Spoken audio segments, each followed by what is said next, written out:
Hello and welcome to Historical Fiction with Kviatoslav.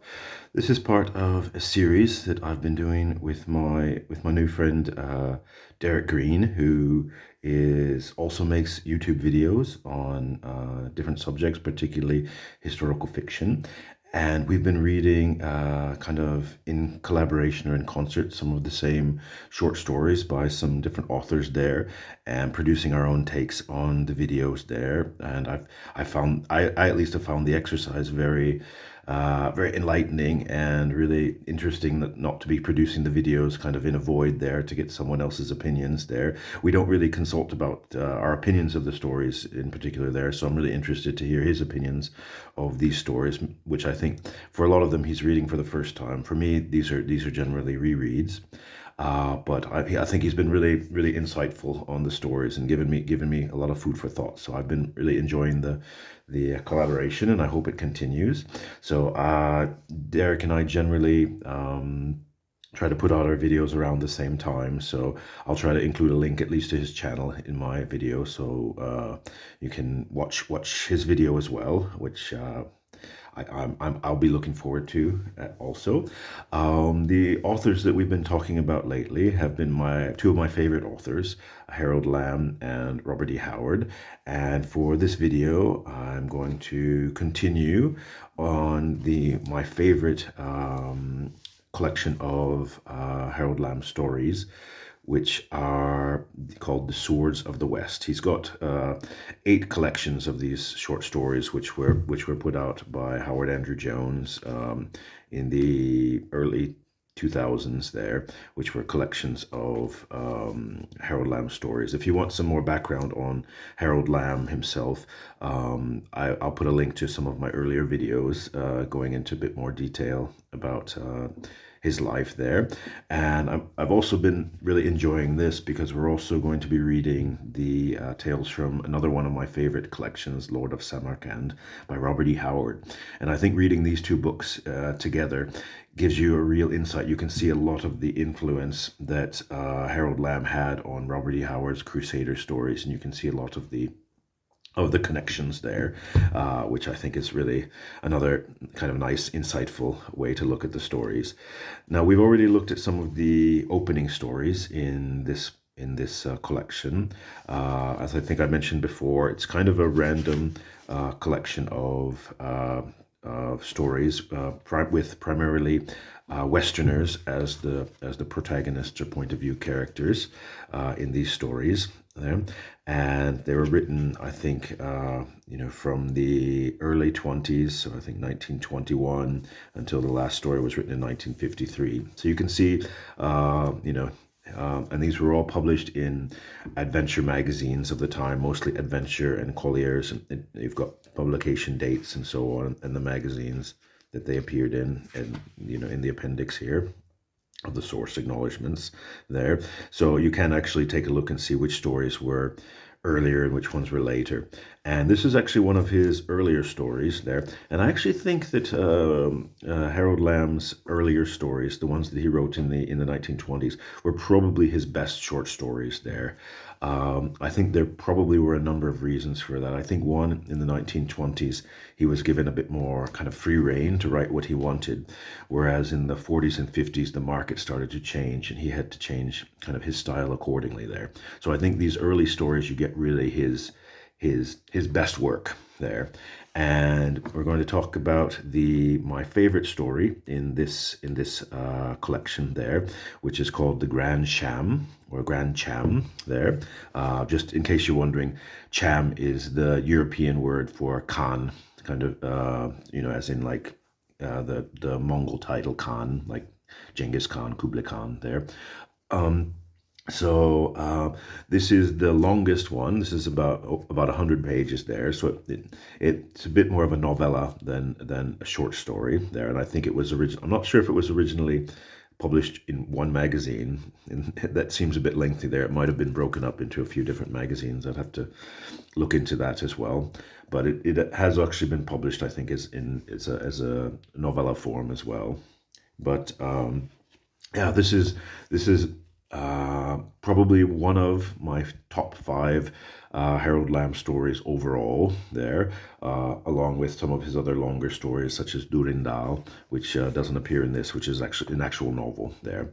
But this one, The Grand Cham, is really, I think, Harold Lamb, you can really see all the hallmarks of his best writing there. I read it for a second time. I'll say the second time it was not quite as impactful as it was for me the first time that I read it there. I think because it's got a number of twists and turns, and this time I kind of knew what the twists and turns were.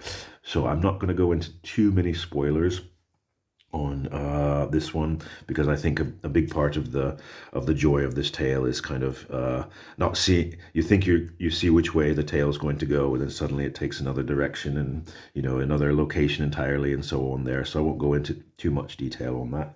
But this story is set. It begins in 1394 there, at a place called the Gate of Shadows, which is very important to the story, which is in Anatolia in Asia Minor there.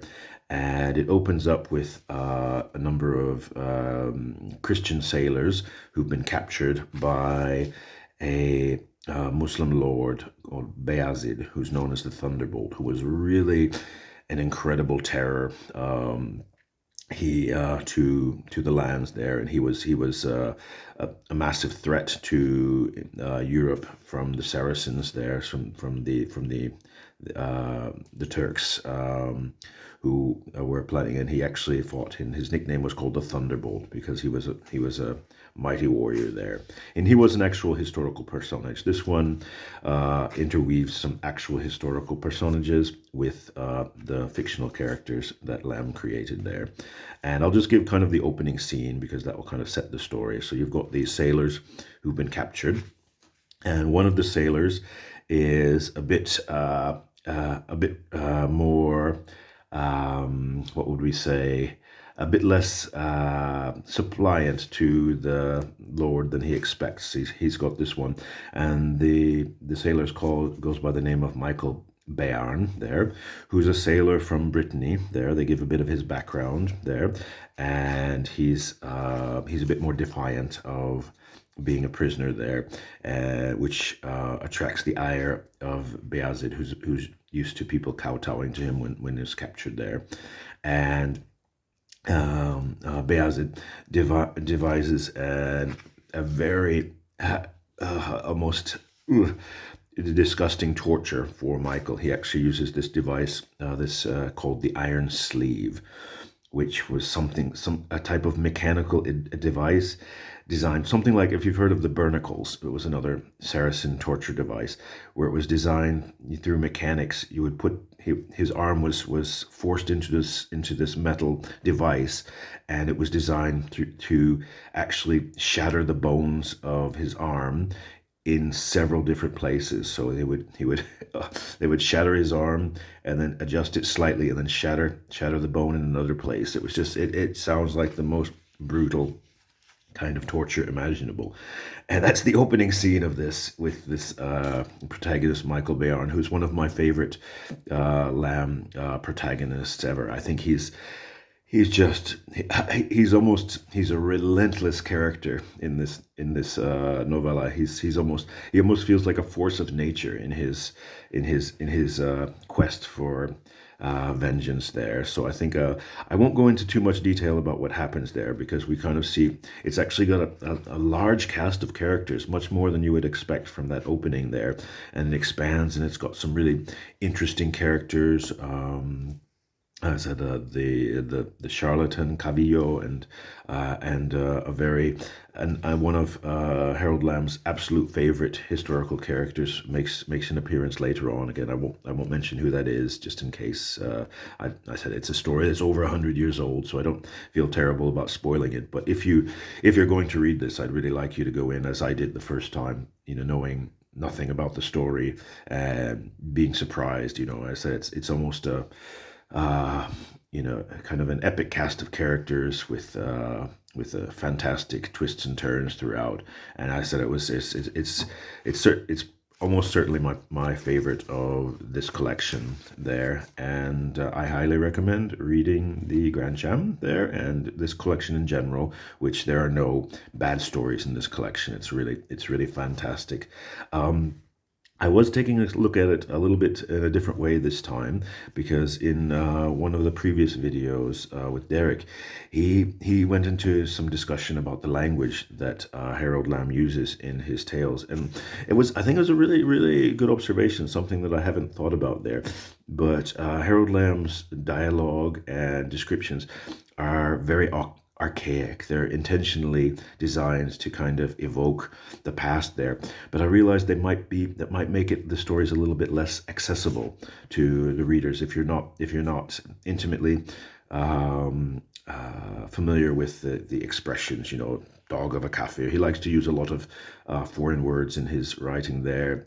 Janissaries. You've got Allah Akbar. So he writes for people who have some background knowledge of the time period and of the language and of the history there, which I think is fantastic if you're like me and you're very interested in it.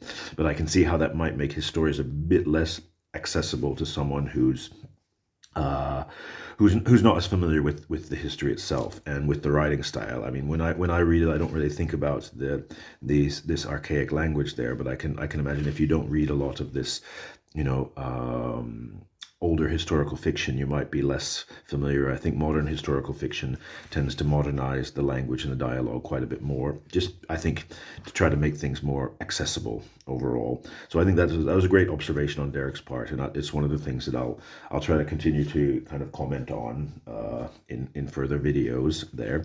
But overall, I think it was a really excellent read, and I was glad that Derek agreed to discuss this tale, and I'm looking forward to hearing his thoughts on it as well as his thoughts on our next read, which is, as I mentioned, one of my absolute favorite collections of short stories here by Robert E. Howard, which covers many of the same themes as Harold Lamb, but with Robert E. Howard's kind of own twist on the genre there. So I'm also looking forward to delving into that book quite a bit more. So please, thanks for listening, and definitely check out Derek's take on this story as well. Thanks a lot.